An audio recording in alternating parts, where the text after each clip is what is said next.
Hello, so here we are with video number 3. It might be 2 videos, part 1 and part 2, depending on the time. So video number 3 on how to write and publish your book is how to start writing. A lot of people have ideas of writing a book and it stays in their head, and we talked in the last video of how to prioritize your time. Once you decide what time period you're going to be writing, whether it's early in the morning or you're going to be turning off the television at a certain time, you need to get at the computer and get writing. So once you've decided when you're going to write, the first thing you want to do is figure out what you're writing. Are you writing a autobiography, a memoir? Are you writing a fiction? And how did you come up with the idea to write the book? Because most people just don't sit down and write. They have the idea prior to writing. And so the first thing you want to do is, of course, if it's, I believe, let's talk about nonfiction books first. Nonfiction books. The first thing to do is just start writing. If it's a memoir, just the first thing you can remember at the earliest age, just start writing. Writing what you felt, how you feel, what happened to you, whatever it is, whatever reason why you're writing a book in the first place. Because most people write memoirs to write about negative things or bad things that happened to them as a child and what happened, what it caused, and how they came through, whether it was recovery, going through counseling, whatever. But just sit down and start writing everything you remember. And in this process, don't worry about editing, spelling. You can go back and change that, but just write it all out. When I wrote my memoir, it was actually simple because it started at the age of 4.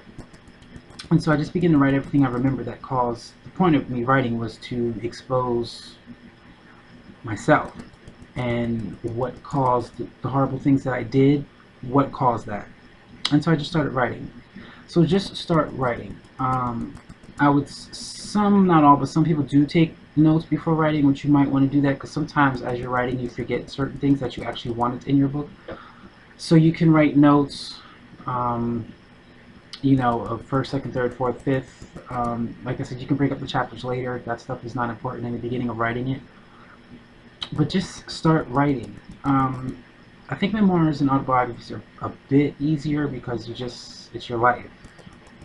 When it comes to fiction, the best thing, not always, I didn't always do it, but lots of times I took notes. So the first thing I did was I wrote out names, because you don't want to start writing and then, you know, you come up with an idea to write a character for a new character, and then you're sitting there trying to figure out a name for this character.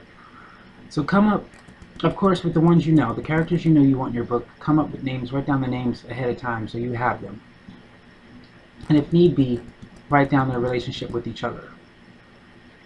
The next thing I would do is like a diagram of what exactly are you going to be telling in each chapter and what you want to expose. Basically a summary of the beginning, middle, and end. Any ideas you know you want in the book.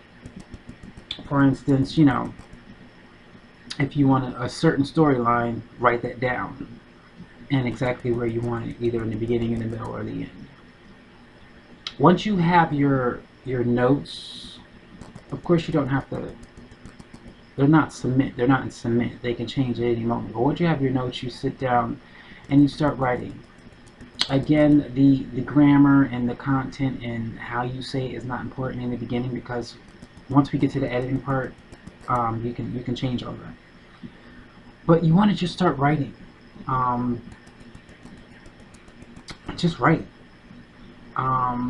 All my books, once the idea, I wrote it in my head first, and things were happening in my life, silly things, and I would take note of it and remember to use it for one of my books. And so don't take advantage of anything. I mean, if you're, for instance, and I haven't wrote this and I probably won't, so if you want to use this you can, but I was at a restaurant, I was actually working and I was on my break, and these 2 Hispanics came in. They were speaking Spanish, but one of them looked Asian, and I do know that some Hispanic people do look Asian, but right away I came up with this idea that he was Asian, but he was kidnapped and because he didn't know it, he assumed he was always Hispanic. And I just came up with this crazy idea of the book.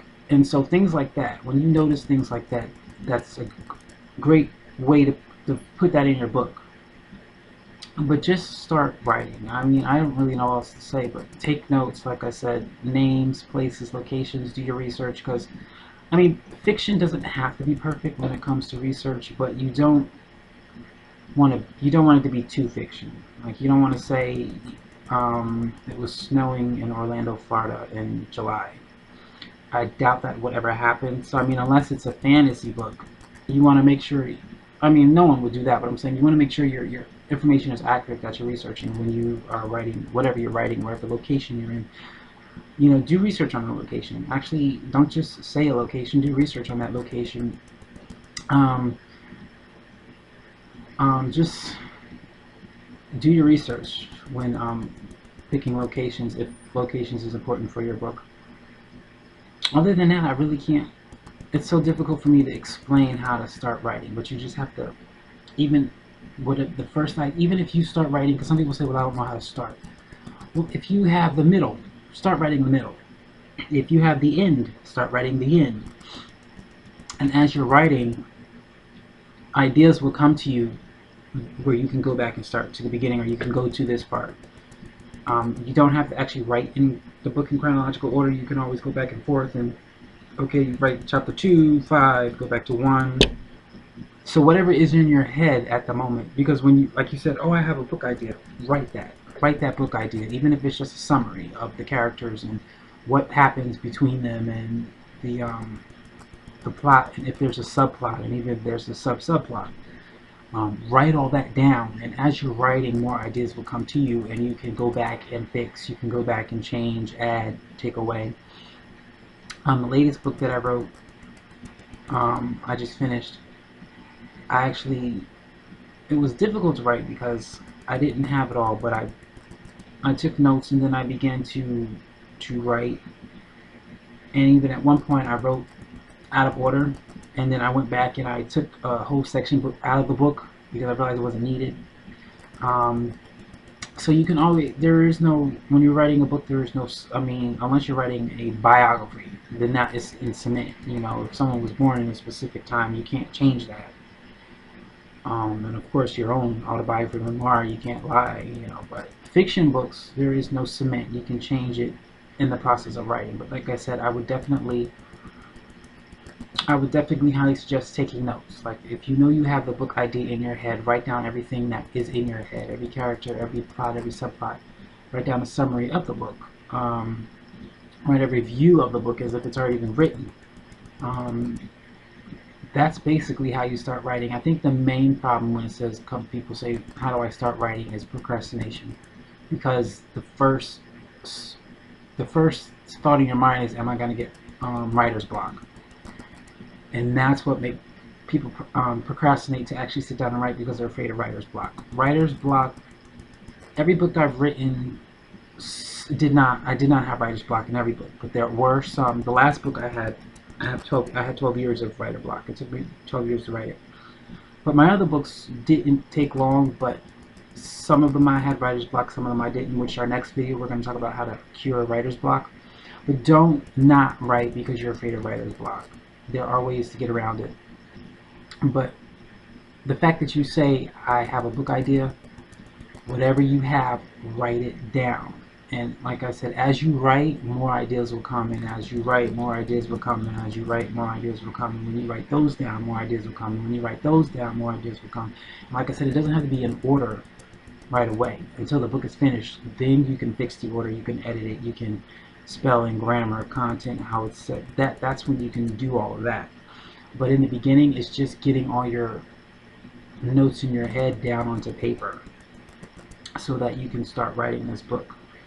Other than that, there's not much to tell you. I'm sorry. I'm like trying to figure out the most creative, genius way to tell you how to start writing. But for me, I just sat down, turned the television off. That was my thing, was television. And I realized I'm sitting down watching people live their dream. It's time for me to start living mine. And so I just sat down at the computer, and my first book, was based on my high school years, so that was easy. It's fiction. I changed everything around, but for the most part, it's based on my high school years, so that was easy because all I had to do was write down everything I remembered. The next book I wrote was completely fiction based off of my frustration, but I guess because I have a wild imagination, it was somewhat easy to write, but I did have to write down names, and I wrote down places, and I wrote down notes. Sometimes I would get tired of writing, so whatever was in my head that night that I didn't write down, that I didn't type out, I would write it down for the next time, the things that I want in this book, but I didn't get to it tonight, so that I didn't forget. That's another way of preventing writer's block, is writing down the day you get the idea, because you may not get to that idea as in writing, because depending on how long the book is, you can't write an entire book in a day. I mean, you could, but between hunger and bathroom breaks, you kind of, for the most part, you can't. But yeah, so write down all your ideas the day that you get them. Even if you don't think it's going to work, write it down anyways, because for whatever, it may work, or you can change it. So that's basically it, is write. Just start writing. Like I said, it starts with discipline, and there's really no secret to discipline other than you telling yourself, you're going to do this now. And you just got to force yourself to do it. I think the problem with child raising is that parents don't know how to discipline themselves, which is why it's difficult to discipline children, because if you can discipline yourself, your children follow you. And I think that's America's main problem right now, is self-discipline. People don't want to do what they need for their life. Instead, they do what they want. And unfortunately, we're living in a time where people watch television and believe in television that, I don't have time because the television tells me I don't have time. But you do have time. It's just that you have either time to live your dream or time to watch television. And you really can't do both. You can watch television every now and again. Like, I watch television every now and again, but I don't watch it every day because I'm using my time to live out my dream. And so and most people just don't want to discipline themselves to live out their dream because it's too difficult and the television is so addicting that they'd rather watch television or watch someone else live out their dream. And so I say unto you today, for those who still have that idea in their head but haven't actually sat down, your first step is to discipline yourself to sit down, turn off the television, turn off the computer,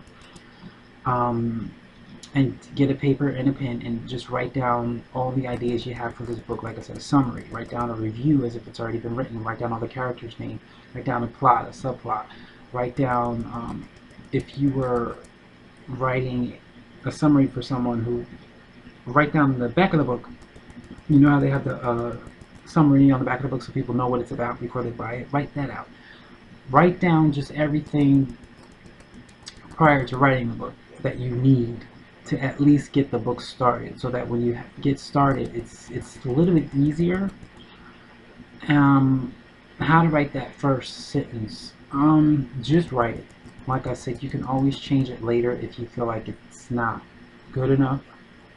It doesn't have to be perfect now, because you can always edit it and change it later. So how to start writing. I'm like so upset right now because I really thought I had something more to tell you, but I don't.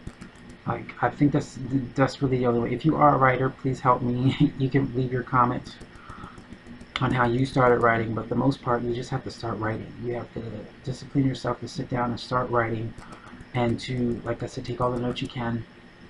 And like I said, if the ideas are there, write them down. And even if you're like in the car driving and you see something that you go, oh my gosh, I can write that in my book, find a place to pull over and park and text it to your email, or text it to your email.